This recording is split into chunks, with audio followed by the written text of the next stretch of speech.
Hello everyone, welcome to Pahal classes. I am Rachna, your chemistry teacher. हमने अपने previous lecture में atomic structure and chemical bonding पूरा कर लिया था। अपना ये चैप्टर कंप्लीट हो गया था। आपकी बुक का ये 4th चैप्टर था। आज के वीडियो लेक्चर में हम एक अपना नया चैप्टर स्टार्ट करने वाले हैं और इस चैप्टर का नाम है पीरियोडिक टेबल। जैसा कि आपको स्क्रीन पे विजिबल भी हो रहा होगा, हम क्या पढ़ने वाले हैं, periodic table. So first, periodic table पढ़ने से पहले हमारे माइंड में एक ही क्वेश्चन आना चाहिए और वो क्वेश्चन क्या है कि पीरियोडिक टेबल की डिस्कवरी कैसे हुई। ओके, पीरियोडिक टेबल क्या होती है, ये सब चीज़ें ही हमारे माइंड में आने वाली है। तो आज के वीडियो लेक्चर में हम यही चीज़ों को कवर करने वाले हैं। हम देखेंगे पीरियोडिक टेबल क्या होती है, इसकी डिस्कवरी कैसे हुई, ये सब हम देखने वाले हैं। तो अब फटाफट अपना वीडियो स्टार्ट करते हैं और देखते हैं पीरियोडिक टेबल क्या होती है। यदि मैं बात करूं कि हमने अपने फर्स्ट चैप्टर में पढ़ा था द लैंग्वेज ऑफ केमिस्ट्री में कि जो एलिमेंट्स होते हैं उन एलिमेंट्स का हमने एक इजी रिप्रेजेंटेशन निकाला था, जिसे हमने क्या बोला था, सिंबल। फॉर एग्जांपल यदि मैं बात करूं तो हमने सोडियम को हम क्या लिखते हैं, Na। तो ये क्या है, इसका सिंबल है सोडियम का। तो ये क्यों निकाला गया था, हमारी स्टडी को इजी बनाने के लिए, ताकि हम लोग क्या कर सके, कोई भी एलिमेंट है इतनी बार उनको यूज़ होता है तो उनका पूरा नेम लिखना डिफ़िकल्ट होता है। ये थोड़ा डिफ़िकल्ट टास्क है, तो उसको हमारी स्टडी के लिए, हमारे कन्वीनियंट के लिए उसको क्या कर दिया था, एक सिंपलेस्ट रिप्रेजेंटेशन हमें दिया था, जिसे हम क्या बोलते थे, सिंबल। इसी तरह है पीरियोडिक टेबल का भी क्लासिफिकेशंस किया गया। अभी तक टिल नाउ 118 एलिमेंट डिस्कवर हो चुके हैं। कितने, 118 एलिमेंट डिस्कवर हो चुके हैं और भी न्यू एलिमेंट की डिस्कवरी होती रहती है। तो इतने ज़्यादा एलिमेंट, 118 एलिमेंट बहुत ज़्यादा अमाउंट है। इतने ज़्यादा एलिमेंट की सिस्टमेटिक स्टडी करना, एक एक एलिमेंट की प्रॉपर्टीज़ डिफरेंट होती है, उन प्रॉपर्टीज़ को याद रखना, ठीक है, और उनको मेमोराइज रखना, फिर उन्हें चीज़ों को अप्लाई करना, ये बहुत डिफ़िकल्ट है क्योंकि 118 एलिमेंट है, अमाउंट हमारे पास में क्या है, बड़ा है। तो इनकी स्टडी करना क्या हो जाता है, डिफ़िकल्ट हो जाता है। तो साइंटिस्ट ने क्या सॉल्यूशन निकाला इसका, उन्होंने कहा कि ये इतने ज़्यादा एलिमेंट है तो क्यों ना इनकी सिस्टमेटिक स्टडी की जाए। सिस्टमेटिक स्टडी के लिए उन्होंने क्या डेवलप की, किसकी डिस्कवरी की, पीरियोडिक टेबल की। उन्होंने डिस्कवर की पीरियोडिक टेबल। ओके, तो पीरियोडिक टेबल क्या है, एलिमेंट का सिस्टमेटिक रिप्रेजेंटेशन है। ठीक है, जब हम एलिमेंट को एक सिस्टमेटिक रिप्रेजेंट करते हैं उनके एटॉमिक नंबर के इंक्रीजिंग ऑर्डर में, तो हमारे पास में एक टेबल मिलती है। कुछ इस तरीके की हमारे पास में क्या मिलती है, एक टेबल मिलती है। इसी टेबल को हम लोग क्या बोलते हैं, पीरियोडिक टेबल बोलते हैं। तो समझ आया पीरियोडिक टेबल क्या होती है। हमारे क्लासिफिकेशन की नीड क्यों थी, क्लासिफिकेशन की नीड समझ में आई हमें क्यों थी, क्योंकि 118 एलिमेंट डिस्कवर हो चुके हैं, उन सबको मेमोराइज रखना, उनकी स्टडी करना, ये डिफ़िकल्ट टास्क था। तो इनको अच्छे से मेमोराइज रख सके, हम स्टडी कर सके एलिमेंट की, तो इसलिए साइंटिस्ट ने क्या निकाली, पीरियोडिक टेबल की डिस्कवरी की। ओके, चलो देखते हैं, need for classification. Okay, periodic table. Before the beginning of 18th century only a few elements were known. Therefore, it was quite easy to study and remember the properties of these elements and their compounds. But there are 118 elements known till now. It is difficult to study their properties separately.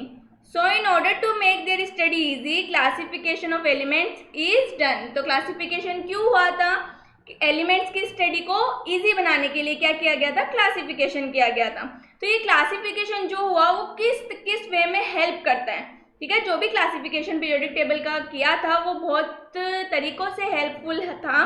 कैसे था वो हम देखते हैं। देखो, this classification of element is helpful in many ways. Okay, देखो, first it helps to understand that properties of element are related with some fundamental unit of all elements. उन्होंने जो क्लासिफिकेशन किया था वो कैसे हेल्प करता था कि एलिमेंट्स की जो प्रॉपर्टीज थी वो किसी न किसी फंडामेंटल यूनिट पे क्या थी, बेसिस थी, उससे रिलेटेड थी। फॉर एग्जांपल, यदि आपके पास में कोई 2 बुक्स दिए हुई है, एक बुक छोटी है साइज में और एक बुक बड़ी है, आपको उनका कंपैरिजन करना है, तो आप किसी न किसी उसके कैरेक्टर का, आप रिलेटेड कैरेक्टर का बेसिस लोगे और उसके बेसिस पे ही तो आप क्या करोगे, उसको डिफ्रेंशिएट करोगे। फॉर एग्जाम्पल, आपने उसकी साइज ले ली तो आप बोल सकते हो कि जो ए बुक है उसकी साइज छोटी है और जो बी बुक है उसकी साइज बड़ी है। तो आपने किस बेसिस पे उनको डिफ्रेंशिएट किया? बुक की साइज के बेसिस पे। तो इसी तरह क्या था, जो पीरियोडिक उन्होंने जो एलिमेंट्स का क्या किया, क्लासिफिकेशन किया, तो उनकी जो प्रॉपर्टीज थे एलिमेंट की, उनका कोई ना कोई बेसिस था।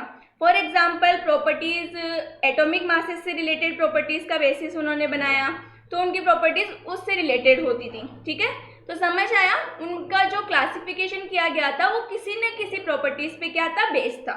ओके, इसके अलावा क्या हेल्प मिली हमें पीरियोडिक क्लासिफिकेशन से? हम एलिमेंट्स की, जितने भी एलिमेंट्स हमारे आसपास थे, हमारे पास थे प्रेजेंट में, हम उनके सिस्टमेटिक वे में क्या कर सकते थे, स्टडी कर सकते थे।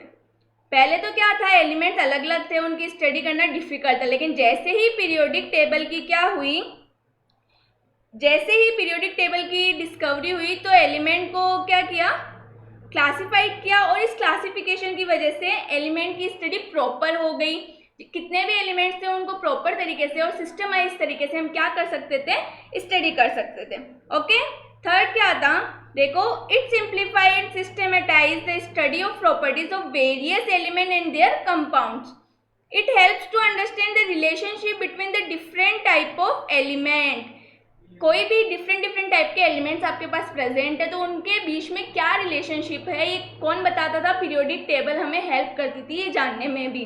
फॉर एग्जाम्पल आपके पास में सोडियम है और पोटेशियम है। ओके, हम किसकी बात कर रहे हैं, सोडियम और पोटेशियम की। मैंने आपको ये पहले भी फर्स्ट चैप्टर में समझा रखा है कि सोडियम और पोटेशियम आते हैं, वो एक ही ग्रुप के एलिमेंट है। तो इनमें क्या सिमिलरिटीज हो सकती है, क्योंकि ये एक ही ग्रुप में है, मतलब इनमें कुछ ना कुछ सिमिलरिटीज थी। तो क्या सिमिलरिटीज है, इनमें कुछ सिमिलरिटीज होती है, इनकी वैलेंसी दोनों की ही क्या होती है, 1 होती है। हमें वैलेंसी अच्छे से निकालना आती है, इसलिए हम वैलेंसी को क्या लिया है, हमने बेस लिया है डिफ्रेंशिएट करने का। लेकिन इनमें सिमिलरिटीज है, सोडियम और पोटेशियम दोनों की वैलेंसी क्या होती है, 1 होती है। इस तरह हम किसी भी 2 या 3 जितने भी एलिमेंट्स हैं उनमें क्या बता सकते थे कि इनमें क्या रिलेशन है, किसमें ये सिमिलरिटीज रखते हैं, किसमें ये सिमिलरिटीज शो नहीं करते हैं। ओके, फोर्थ है इनका, it helps to understand the cause of gradual change in properties from one element to another element. Okay, इसके अलावा पीरियोडिक टेबल थी वो किस में हेल्प करती थी, वो हेल्प करती थी कि कोई भी एलिमेंट है वो दूसरे एलिमेंट से कैसे उसकी प्रॉपर्टीज में चेंज होता है और कितना चेंज होता है। ओके, ये सब चीज़ें कौन हेल्प करता था हमें, पीरियोडिक टेबल की क्लासिफिकेशन से हमें हेल्पफुल हो गई। हम ये सब चीज़ें पीरियोडिक टेबल की हेल्प से समझ सकते थे, जान सकते थे, उनकी स्टडी कर सकते थे। तो समझ आया पीरियोडिक टेबल या फिर एलिमेंट का क्लासिफिकेशन करने से हमें क्या क्या हेल्प मिली। ओके, तो अब बात करते हैं what is periodic table. Periodic table क्या होती है, मैंने अभी जस्ट आप लोगों को बताया है पीरियोडिक टेबल क्या होती है। यदि हम एलिमेंट्स को क्या करते हैं, क्लासीफाइड करते हैं एटॉमिक नंबर के इंक्रीजिंग ऑर्डर में। फॉर एग्जाम्पल बात करो तो हाइड्रोजन फर्स्ट पे आता है। ओके, हाइड्रोजन के बाद में हीलियम आता है, फिर लिथियम आता है। तो यदि इनके एटॉमिक नंबर के इंक्रीजिंग ऑर्डर में यदि हम एलिमेंट्स को क्या करते हैं, क्लासीफाई करते हैं, तो हमारे पास में एक टेबल आती है, उस टेबल को हम क्या बोलते हैं, पीरियोडिक टेबल बोलते हैं। और उस टेबल के अंदर कुछ एलिमेंट्स जो सिमिलर प्रॉपर्टीज रखते हैं उनको सेम ग्रुप में रखते हैं। ठीक है, उन सभी एलिमेंट्स को, और जो डिफरेंट प्रॉपर्टीज रखते हैं उनको क्या करते हैं, डिफरेंट ग्रुप में प्लेस करते हैं। तो समझ आया पीरियोडिक टेबल क्या होती है। ओके, देखते हैं, the arrangements of the element with similar properties together and separating the element with dissimilar properties from one another is known as the classification of elements, and the table which classify the element into such families is called the periodic table। तो समझ आया periodic table क्या होती है। periodic table कैसे represent होती है, कुछ इस तरीके से क्या होती है periodic table रिप्रेजेंट होती है। हम periodic table बनाना सीखेंगे, बट उससे पहले हम लोग क्या देखने वाले हैं,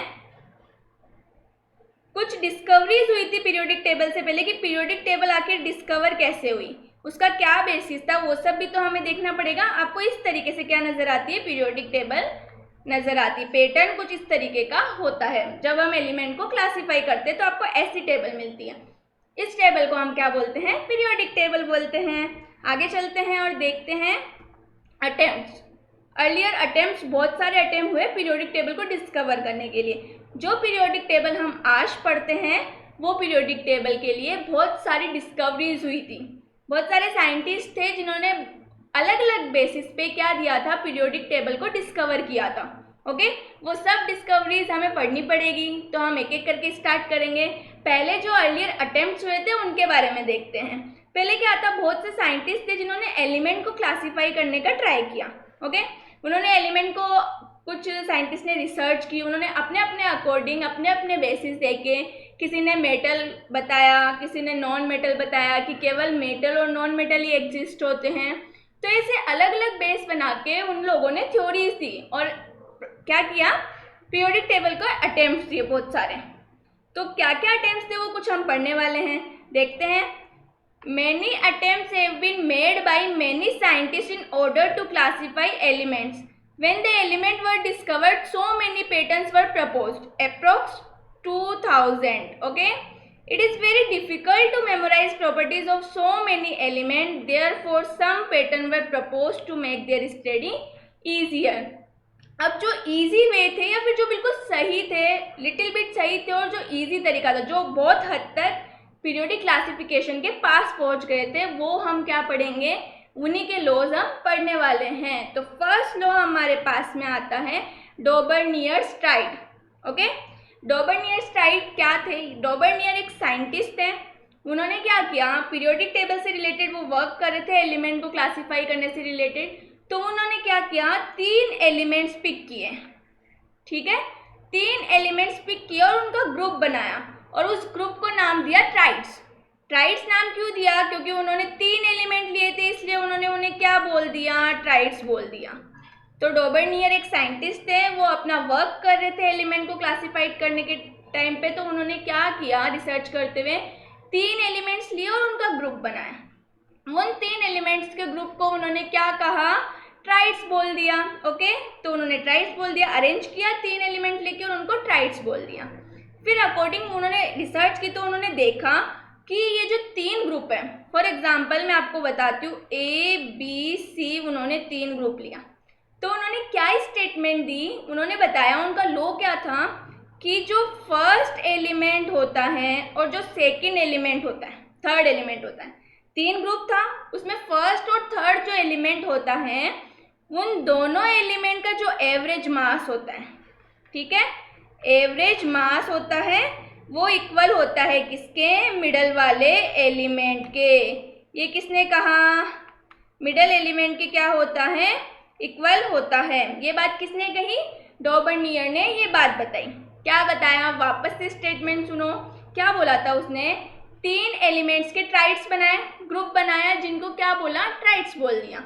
उनका स्टेटमेंट क्या था, उन्होंने क्या रिसर्च की, तो उन्होंने पता किया कि जो फर्स्ट एंड थर्ड एलिमेंट है ट्राइड का, उसका यदि एटॉमिक मास का एवरेज लेते हैं हम, तो वो अप्रोक्सीमेटली जो मिडल वाला एलिमेंट है, जो बीच वाला एलिमेंट है, उसके क्या होता है, इक्वल होता है।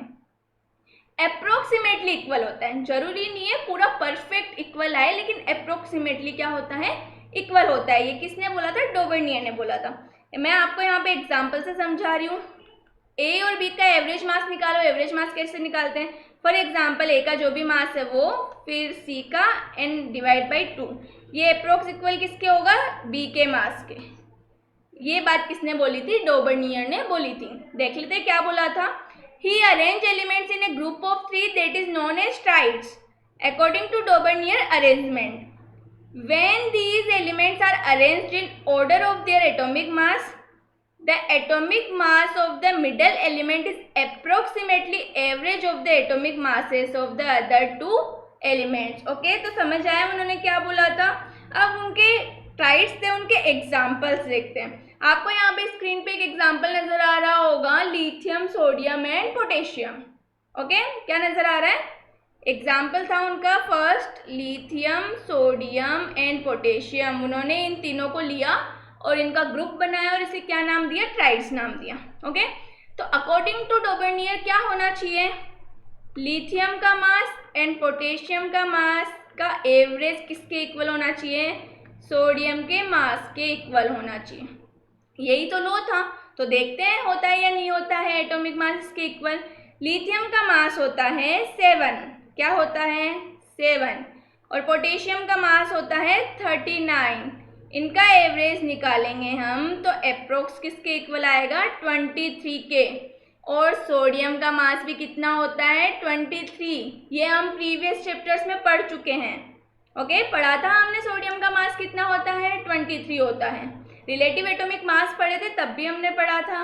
ओके, तो सोडियम का मास कितना होता है 23 होता है। तो ये बात बिल्कुल सही थी। तो ये उनका ट्राइड्स था कि जो लिथियम, सोडियम एंड पोटेशियम होते हैं उनका इन ट्राइड था। तो ये फर्स्ट एंड थर्ड एलिमेंट का एवरेज मास अप्रोक्स किसके इक्वल आया, मिडल वाले एलिमेंट के इक्वल आया। ओके, और इनकी प्रॉपर्टीज भी क्या थी, सेम थी। कैसे सेम थी, लिथियम, सोडियम, पोटेशियम तीनों ही एल्केली मेटल्स होती हैं। क्या होती है, एल्केली मेटल्स होती है। और ये फर्स्ट ग्रुप, आगे चल के हम पीरियोडिक टेबल देखेंगे तो ये फर्स्ट ग्रुप में प्रेजेंट होती है तीनों ही। तो तीनों सिमिलर प्रॉपर्टीज शो करेगी, क्योंकि हमने जो क्लासिफाइड किया उसके अकॉर्डिंग क्या था, जो सिमिलर एलिमेंट्स थे वो सिमिलर ग्रुप में आ गए और जो सिमिलर नहीं थे वो डिफरेंट ग्रुप में आ गए। तो लिथियम, सोडियम, पोटेशियम तीनों ही सेम ग्रुप के हैं। इसका मतलब क्या हुआ, इनकी प्रॉपर्टीज भी क्या होने वाली है, सिमिलर होने वाली है। ओके, तो क्या क्या सिमिलरिटीज थी, फर्स्ट ये तीनों के तीनों मेटल थे। इजीली मेटल क्या होता है, इजीली जो इलेक्ट्रॉन रिमूव कर देता है और केटाइन में कन्वर्ट हो जाता है। तो ये इजीली रिमूव करके केटाइन में कन्वर्ट हो जाते हैं। तो ये क्या थे, एल्केली मेटल्स थे। ओके, सेकंड क्या था, ये सब के सब तीनों के तीनों वैलेंसी शो करते थे 1। कितनी वैलेंसी शो करते थे, 1। तीनों, लिथियम की वैलेंसी भी 1 होती है, सोडियम की भी 1 होती है और पोटेशियम की भी 1 होती है। अब आपको वैलेंसी अच्छे से निकालना आता है, आप निकाल के देख सकते हैं तीनों की कि वैलेंसी 1 आ रही है या नहीं आ रही है। ओके, नेक्स्ट देखो, they react with water to give hydrogen gas. Lithium, sodium, potassium तीनों को किस वाटर से यदि हम रिएक्ट करवाते हैं तो वो हाइड्रोजन गैस देते हैं। ओके, तो ये इनकी क्या थी, प्रॉपर्टीज थी। लिथियम, सोडियम, पोटेशियम तीनों क्या करते हैं, वाटर से रिएक्ट करके किसका फॉर्मेशन करते हैं, हाइड्रोजन गैस का फॉर्मेशन करते हैं। तो समझ आया, फर्स्ट ट्राइड जो भी डोबर्नियर ने बोला वो बिल्कुल सही बात थी। ओके, तो उसका फर्स्ट ट्राइड हमने देख लिया। अब एक और ट्राइड हम देखने वाले हैं, वो है chlorine, bromine and iodine. First तो हमें चेक करना है कि इसका रूल फॉलो हो रहा है या नहीं। तो क्या करेंगे, ब्रोमीन का एवरेज मास निकालेंगे। तो क्लोरीन का होता है 35.5 प्लस आयोडीन का होता है 127। ओके, इनका एवरेज निकालो तो आपके पास में अप्रोक्स आता है 81.25 और ये बिल्कुल ठीक है। आप जब पढ़ोगे आगे तो आपको पता चलेगा कि ब्रोमीन होता है उसका एटॉमिक मास कितना होता है 81.25, अप्रोक्सीमेटली 81 के इक्वल होता है। तो हमारे अप्रोक्स सेम आ गया इसका। तो ये बिल्कुल डोबर्नियर ट्राइड्स को फॉलो कर रहा है ये ट्राइड, ठीक है। तो इनकी प्रॉपर्टीज भी क्या होनी चाहिए, सिमिलर होनी चाहिए। कैसे होगी देखते हैं। ये तीनों के तीनों नॉन मेटल्स हैं। अब नॉन मेटल क्या होता है ये आपको अच्छे से पता है। ओके, और ये तीनों के तीनों वैलेंसी क्या शो करते हैं, 1 शो करते हैं। ये तीनों भी वैलेंसी 1 शो करते हैं। और यदि इनको हम वाटर के साथ में रिएक्शन करवाते हैं, किसके साथ में, वाटर के साथ में, तो ये किसका फॉर्मेशन करते हैं, एसिड्स का फॉर्मेशन करते हैं। तो समझ आया इनकी 3 प्रॉपर्टीज क्या है। ओके, तो ये भी क्या करते थे, डोबर्नियर का ट्राइड्स था। ओके, तो हमने ये ट्राइड्स देखे डोबर्नियर के। लेकिन अब यदि हम बात करें तो डोबर्नियर के जो ट्राइड्स थे वो ज़्यादा, डोबर्नियर का जो रूल था वो ज़्यादा नहीं चला, मतलब उस रूल को डिस्कार्ड कर दिया गया। क्यों कर दिया गया, इसका कुछ रीज़न थे। डोबर्नियर ने जो ट्राइड्स दिए थे वो 118 एलिमेंट, मतलब जितने भी एलिमेंट जब तक डिस्कवर थे उन पे पूरे पे वो ट्राइड्स के रूल फॉलो नहीं होते थे। मतलब कुछ कुछ एलिमेंट्स जो अभी हमने देखे, इसके अलावा 1-2 ट्राइड्स थे जो वो रूल फॉलो करते थे जो डोबर्नियर ने दिया, मतलब एवरेज मास मिडल वाले एलिमेंट के इक्वल होता था। लेकिन पूरे एलिमेंट, जितने भी एलिमेंट प्रेजेंट थे, वो सब एलिमेंट का यदि ट्राइड बना के उनको ट्राई किया तो वो सब एलिमेंट जो डोबर्नियर ने रूल दिया उसको फॉलो नहीं करते थे। तो जब वो रूल उसको फॉलो करते ही नहीं थे तो उसको क्या कर दिया गया, डिस्कार्ड कर दिया गया। क्योंकि ऐसा तो नहीं हो सकता है कि आधे एलिमेंट पे कोई चीज़ आपकी रूल वर्क कर रही है और आधे पे नहीं कर रही है ना। तो वो पूरे पे होना जरूरी है, इसलिए उनको क्या किया, डिस्कार्ड कर दिया गया। इसके अलावा कुछ ट्राइड्स थे उनके जिनकी सिमिलर प्रॉपर्टीज थी ही नहीं। कुछ ट्राइड्स उन्होंने बनाए, जैसे अभी हमने पीछे 2 ट्राइड्स देखे, ओके, प्रीवियस स्लाइड में।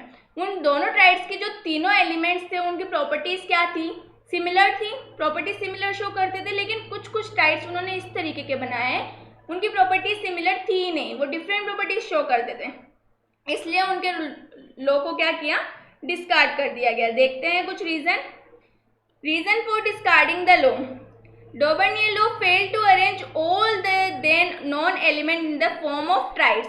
जितने नॉन एलिमेंट थे उन सबको किसमें, ट्राइड्स की फॉर्म में अरेंज नहीं कर पाए थे। In several cases the element of a triad are not found to possess similar chemical properties. जो मैंने अभी आपको बताया, कुछ केसेस में ट्राइड सिमिलर प्रॉपर्टीज ही शो नहीं करते थे। फॉर एग्जाम्पल, उन्होंने एक ट्राइड बनाया, कार्बन, नाइट्रोजन और ऑक्सीजन, ये तीनों के तीनों प्रॉपर्टीज डिफरेंट शो करते हैं, इनकी प्रॉपर्टीज सेम नहीं होती हैं। मैंने क्या बोला अभी जस्ट थोड़ी देर पहले, मैंने आप लोगों को बताया था जो एलिमेंट प्रॉपर्टीज सिमिलर शो करते हैं वो सेम ग्रुप में होते हैं, जो नहीं करते हैं वो डिफरेंट ग्रुप में होते हैं। तो ये जो तीनों एलिमेंट हैं पीरियोडिक टेबल में डिफरेंट ग्रुप में हैं। हम देखेंगे जब मैं आपको बताऊंगी कि कार्बन, नाइट्रोजन और ऑक्सीजन क्या होते हैं, डिफरेंट ग्रुप में होते हैं। ओके, आगे चलें। By Daubenier's Triads law, an important point came to light is that some kind of relationship exists between the element and their atomic masses. उन्होंने जो अपना लॉ दिया था उसकी हेल्प से हमें ये बात पता चली कि जो भी जितने भी एलिमेंट्स हैं उनमें एटॉमिक मासेस से रिलेटेड कुछ ना कुछ क्या होता है, रिलेशनशिप होता है उन एलिमेंट्स के बीच में। ओके, तो इस रूल से सिर्फ हमें इतना ही पता चल पाया था, और भी चीज़ें थी लेकिन ये रूल वर्क नहीं करा, इसको डिस्कार्ड कर दिया गया क्योंकि ये सारे एलिमेंट्स पे फॉलो नहीं होता था। ओके, आगे चलते हैं और एक नेक्स्ट देखते हैं न्यूलैंड्स लॉ ऑफ ऑक्टेव्स।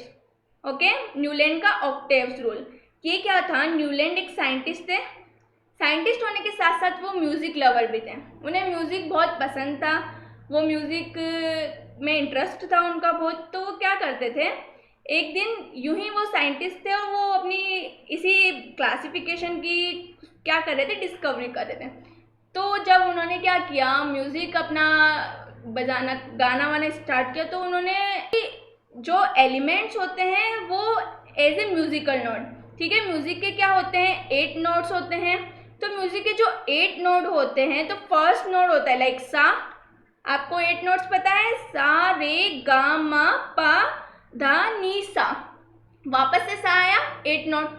तो जो फर्स्ट नोट है वो 8 नोट से क्या कर रहा है, सिमिलरिटी शो कर रहा है। अकॉर्डिंग टू उन्होंने ये बताया, जैसे म्यूजिक के अंदर 8 नोट्स होते हैं और 8 नोट फर्स्ट नोट से क्या करता है, सिमिलरिटी शो करता है, रिपीटेशन शो करता है। उसी तरह है एलिमेंट्स के अंदर भी एक प्रॉपर क्या होता है, एक प्रॉपर इंटरवल के बाद में एलिमेंट्स भी अपनी प्रॉपर्टीज फर्स्ट एलिमेंट की प्रॉपर्टीज से क्या करते हैं, सिमिलर शो करते हैं। कैसे बताया उन्होंने, देखो 8 नोट्स यदि बताया तो उन्होंने बोला जैसे म्यूजिक में होता है 8 नोट कैसे होते हैं, सा, रे, गा, मा, पा, धा, नी, सा। आप ये सा देख रहे हो, ठीक है, 1 2 3 4 5 6 7, ये 8 जो म्यूजिकल नोट है वो फर्स्ट से बिल्कुल सिमिलर है, बिल्कुल सिमिलर है। इसी तरह उन्होंने कहा कि जो एलिमेंट को जब आप रिप्रेजेंट करते हो तो एक सेम इंटरवल के बाद में, मतलब जो 8 एलिमेंट आएगा वो फर्स्ट एलिमेंट के क्या होगा, सिमिलर होगा। अब हम एलिमेंट को रिप्रेजेंट करते हैं, कैसे रिप्रेजेंट करेंगे, देखो हमने रिप्रेजेंट किया फर्स्ट एलिमेंट लिथियम, यहाँ पे रिप्रेजेंट देखते हैं, lithium, beryllium, boron, carbon, nitrogen, oxygen, fluorine. Okay, fluorine के बाद में आता है सोडियम। तो जो लिथियम और सोडियम है वो क्या करते हैं, सिमिलरिटी शो करते हैं अपनी प्रॉपर्टीज में। ऐसा किसने कहा था, न्यूलैंड ने कहा था। तो न्यूलैंड ने जो बेस दिया पीरियोडिक टेबल को, एलिमेंट्स को क्लासिफाई करने का, वो क्या था, म्यूजिकल नोट के अकॉर्डिंग उन्होंने बताया था कि जैसे म्यूजिक में क्या होता है, 8 नोट क्या होता है, फर्स्ट नोट के सिमिलर होता है, उसी तरह है एलिमेंट्स में भी फर्स्ट एलिमेंट होता है, जब वो एलिमेंट रिपीट होकर जो 8 एलिमेंट आएगा वो क्या होगा, फर्स्ट और 8 एलिमेंट से क्या करेगा, सिमिलरिटी शो करेगा। और जब उन्होंने ये देखा, उन्होंने लिथियम और सोडियम पे डिस्कवरी की, रिसर्च की, तो उन्हें पता चला कि लिथियम और जो सोडियम है वो बहुत सी सिमिलरिटी शो करते हैं। ओके, तो उन्होंने अपने जो बात बोली थी उसको प्रूफ भी किया। देखते हैं, according to the Newlands law of octaves, when elements are arranged in order of increasing atomic masses, the properties of the 8 element are a repetition of the properties of the first element. समझ आया? Atomic masses में increase करते हैं हम, तो जो first element होता है वो 8 एलिमेंट से क्या होता है, सिमिलरिटी शो करता है।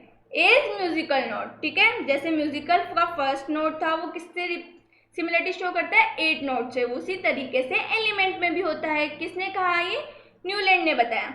लेकिन ये रूल भी डिस्कार्ड कर दिया गया था। क्यों कर दिया गया था? आपको यहाँ पे एलिमेंट कितने तक नजर आ रहे हैं, 40। ये तो कैल्शियम का एटॉमिक मास होता है 40, कैल्शियम तक नजर आ रहे हैं। ओके, हमारे पास तो 118 एलिमेंट डिस्कवर है, ये 20 एलिमेंट्स ज़्यादा से ज़्यादा, मतलब हम बोल सकते हैं कि कैल्शियम तक ही ये रूल क्या था, फॉलो हो पाया था। इसके बाद में जितने भी एलिमेंट्स आए वो सिमिलरिटी शो नहीं करते थे। 8 नंबर का जो एलिमेंट है वो फर्स्ट नंबर के एलिमेंट से सिमिलरिटी शो नहीं करता था, तो ये रूल वहीं पे डिस्कार्ड हो गया। इसके अलावा जब ये रूल डिस्कवर हुआ था तब तक नोबल गैस की डिस्कवरी नहीं हुई थी।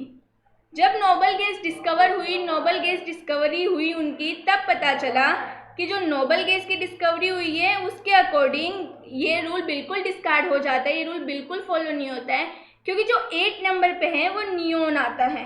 ओके, कैसे, यदि हम बात करें, जब एटॉमिक क्या हुई, नोबल गैस की डिस्कवरी, तो क्या था नोबल गैस में, lithium, beryllium, boron, carbon, nitrogen, oxygen, fluorine, neon, ये आप सब जानते हैं। 10 नंबर पे क्या होती है, नियोन होती है। फिर 11 नंबर पे क्या आता है, सोडियम आता है। लेकिन अब हम बात करें तो ये देखो 1 2 3 4 5 6 7, ये 8 आ गया, तो अकॉर्डिंग टू न्यूलैंड ये नियोन यहाँ पुट होना चाहिए। ओके, और लिथियम और नियोन की प्रॉपर्टीज क्या होनी चाहिए, सिमिलर होनी चाहिए। लेकिन ऐसा बिल्कुल नहीं था। जब डिस्कवरी हुई तो पता चला कि लिथियम और नियोन की प्रॉपर्टीज बिल्कुल भी सिमिलर नहीं होती हैं, बहुत डिफरेंट प्रॉपर्टीज शो करते हैं। तो ये रूल क्या हुआ, डिस्कार्ड हो गया। क्यों डिस्कार्ड हुआ, क्योंकि नोबल गैस की डिस्कवरी हो चुकी थी, और according to Newland noble gas क्या शो नहीं करती है, सिमिलर प्रॉपर्टीज शो नहीं करती हैं। देखो, the 8 element from lithium is sodium which is similar to lithium in many of its chemical properties. Achievement भी थे न्यूलैंड के कुछ, क्या अचीवमेंट्स थे देखते हैं। It was the first logical attempt to classify element on the basis of atomic masses. ये first, पहला, इतने सारे लॉ के बाद में ये पहला अटेम्प्ट था जिसने कोई लॉजिकल क्लासिफिकेशन दिया एलिमेंट्स के लिए एटॉमिक मासेस के बेस पे। ओके, और फर्स्ट टाइम इस लॉ से हमें पता चला कि एलिमेंट में कुछ पीरियोडिसिटी होती है। जब न्यूलैंड ने दिया तभी हमें पीरियोडिसिटी का फर्स्ट टाइम रिकॉग्नाइज हुई थी कि पीरियोडिसिटी नाम का कुछ चीज़ एलिमेंट्स के एग्जिस्ट करता है। तो अभी पीरियोडिसिटी क्या होती है ये हम आगे देखेंगे, बट अभी मैं आप लोगों को बताती हूँ पीरियोडिसिटी क्या होती है। कोई भी एलिमेंट है वो कुछ टाइम इंटरवल के बाद में यदि सिमिलर प्रॉपर्टी शो करते हैं तो उसको हम बोलते हैं पीरियोडिसिटी। ठीक है, कोई एलिमेंट किससे क्या प्रॉपर्टी शो करता है, उसका टाइम इंटरवल है, उसके बाद में सिमिलर प्रॉपर्टी शो करता है, तो उन चीज़ों को हम बोलते हैं पीरियोडिसिटी। ओके, तो ये देखते हैं reason for discarding the law. Okay, उनका रीजन डिस्कार्डिंग का क्या था मैं आपको पहले ही बता चुकी हूँ, देख लेते हैं एक बार। He could classify element only up to calcium in this way, सिर्फ कैल्शियम तक ही क्लासीफाई कर पाया था, इसके बाद में जो भी एलिमेंट्स थे वो सिमिलर प्रॉपर्टी शो ही नहीं कर रहे थे, तो क्लासिफिकेशन वहीं फुलफिल हो गया, तो उसको डिस्कार्ड कर दिया गया। अब देखो, the noble gases were not known at the time of Newland, जब न्यूलैंड ने डिस्कवरी की थी तब नोबल गैसेज डिस्कवर नहीं थी। Their discovery gave a big setback of to this law as they were quite different from the other element and did not obey the Octave's law। Okay, तो मतलब क्या था, जब डिस्कवरी हुई इसकी noble gases की तो पता चला कि वो ऑक्टेव रूल को फॉलो करती ही नहीं है, वो जो एलिमेंट्स थे उनसे क्वाइट डिफरेंट होती हैं। ओके, तो उनका लॉ क्या हो गया, डिस्कार्ड हो गया।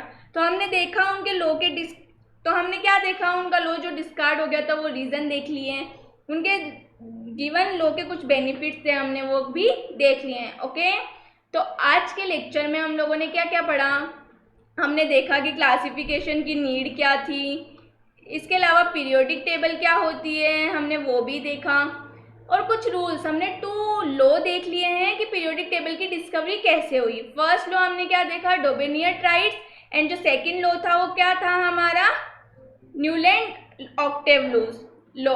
ओके, तो ये सब हमने देख लिया है। आई होप आप लोगों को यहाँ तक समझ आ गया होगा। यदि इस पोर्शन में कुछ भी डाउट है तो प्लीज़ कमेंट बॉक्स में कमेंट करके पूछे। तब तक अपना ख्याल रखिए, मेरे वीडियोस देखते रहिए। Thank you.